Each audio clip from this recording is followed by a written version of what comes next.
Hello friends, आपका मेरे channel में फिर से स्वागत है। लास्ट वीडियो में हमने देखा था कि इंक्रीमेंटल स्टैटिक रीजनरेशन टाइप की स्टैटिक रेंडरिंग कैसे की जाती है नेक्स्ट.जेएस के अंदर। उससे पहले हमने देखा स्टैटिक साइट जनरेशन कैसे किया जाता है। तो इन दोनों एग्जांपल से स्टैटिक रेंडरिंग खत्म हो जाती है। अब हम डायनेमिक रेंडरिंग की तरफ चलते हैं। तो डायनेमिक रेंडरिंग के अंदर सबसे पहले हम सर्वर साइड रेंडरिंग की बात करते हैं। ये कैसे किया जाता है, नेक्स्ट.जेएस 15 के अंदर क्या चेंजेस आए हैं। पहले सर्वर साइड रेंडरिंग जब हम करते थे तो यहाँ पे get server side props type का एक फंक्शन होता था जिसको यूज करके हम करते थे, बट यहाँ पे हम वो यूज नहीं कर रहे हैं। यहाँ पे कुछ चेंजेस हैं और get server side props, get static props, get static path, तो ये कुछ फंक्शन हुआ करते थे पहले जो नेक्स्ट.जेएस 13 के अंदर यूज होते थे। 14 में कुछ चेंजेस आ गए, 15 में कुछ भी यूज नहीं होता। तो ये क्या चेंजेस हैं, पहले क्या होता था वो आप देख लीजिएगा। यहाँ पे क्या चेंजेस है वो मैं बता रहा हूँ और आने वाली वीडियोस में भी बताऊंगा कि ये जो गेट स्टैटिक साइड प्रॉप्स या गेट सर्वर साइड प्रॉप्स के अगर कुछ एरर आते हैं आपके, आप यूज कर रहे हैं उनको, तो उसका अल्टरनेटिव क्या है वो मैं आने वाली वीडियोस में बताऊंगा। बट यहाँ पे मैं सर्वर साइड रेंडरिंग के बारे में बताने जा रहा हूँ।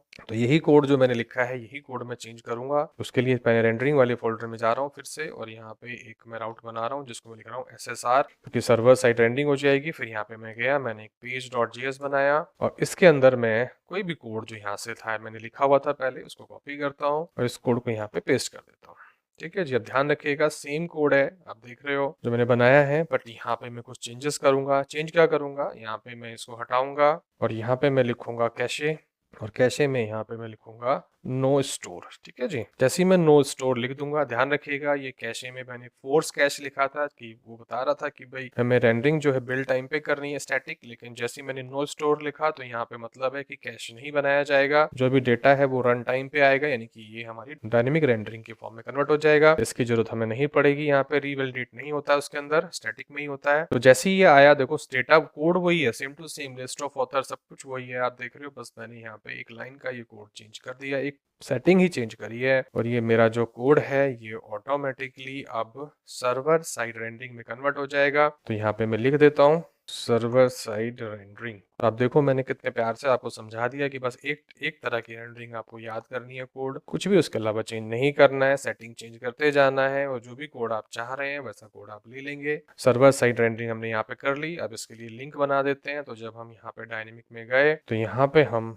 अपना इस पे लिंक कर देते हैं। तो हमने यहाँ पे कहा लिंक, href किया, href के अंदर हमने यहाँ पे डाल दिया अपना जो रेंडरिंग है, रेंडरिंग के अंदर हमने डाल दिया SSR। ठीक है जी, लिंक हमारा SSR हो गया और इसको हमने यहाँ से कट किया और यहाँ पे हमने इसको पेस्ट कर दिया, इसको हमने सेव कर लिया। तो ये हमारी एक रेंडरिंग जो है इसका देते हैं कि स्पेस का कोई जरूरत है नहीं। ठीक है, तो ये हमारी SSR लिंक हो गई। आप देखिएगा जब मैं इस पे क्लिक करूंगा सर्वर साइड रेंडरिंग पे तो भी हमें ऐसा ही पेज खुल के आएगा, आपको दिख रहा है सेम टू सेम है, कोई भी इसमें चेंजेस नहीं होंगे। लेकिन ये थोड़ा देर में आ रहा है, आप चेक कर रहे हो कि ये वाला पेज थोड़ा देर में आएगा। देखो क्लिक करने के बाद थोड़ा टाइम लेता है, लेकिन जो ऊपर वाला पेज जैसे मैं क्लिक करूंगा देखो तुरंत आ जाएगा, ये टाइम नहीं लेगा। और बिल्ड वाले एप्लीकेशन में और तेज चलेगा। देखो यहाँ पे क्लिक किया, ये एकदम से खुल के आ जाता है, लेकिन जैसे ही मैं इस पे क्लिक करूंगा तो थोड़ा सा हल्का सा टाइम लेगा क्योंकि इसकी कैशिंग ब्राउजर में नहीं होगी, ये रन टाइम पे ही आएगा। देखो ऐसे आ रहा है। अब चेक कैसे करेंगे भाई जो हम कह रहे हैं वो सही है, तो उसके लिए फिर से हम इसको बंद करेंगे और फिर हम इसको बिल्ड करेंगे फिर से, क्योंकि बिल्ड ही बताएगा भी करना क्या है। तो आप देखेंगे बिल्ड टाइम पे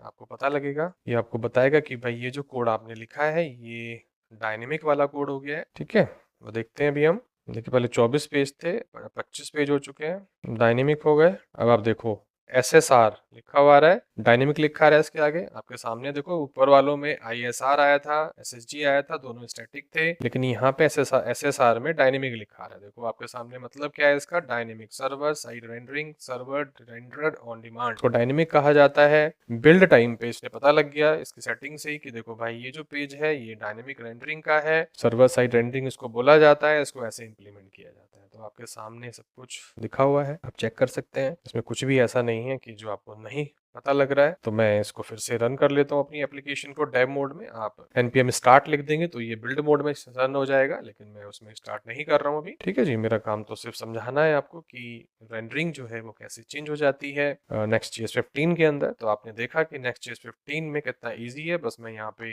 कैशे नो स्टोर लिख दूं तो मेरी जो रेंडरिंग है ये सर्वर साइड रेंडरिंग हो जाती है, ये सारे पेज डायनेमिकली आपके आएंगे। अब ये जितनी भी चीजें हैं ये स्टैटिकली कैश नहीं होंगी ब्राउजर के अंदर, यही इसका मतलब होता है। तो यहाँ पे क्लिक किया तो आपने स्टैटिक साइट जनरेशन देख लिया, इंक्रीमेंटल साइट रीजनरेशन देख लिया, सर्वर साइड रेंडरिंग देख ली। अब हम नेक्स्ट वीडियो में देखेंगे कि भाई स्ट्रीमिंग और प्रोग्रेसिव रेंडरिंग का मतलब क्या होता है। तो सेम ही होता है बट हम उसे कैसे चेंज कर सकते हैं, कैसे लिखेंगे, कैसे समझाएंगे, वो मैं आपको बताने जा रहा हूँ अगले वाली वीडियोस के अंदर। ठीक है जी। तो अगर आपको वीडियो अच्छी लगी हो तो लाइक कर दीजिएगा वीडियो को, चैनल को सब्सक्राइब कर लीजिएगा। वीडियो देखने के लिए धन्यवाद।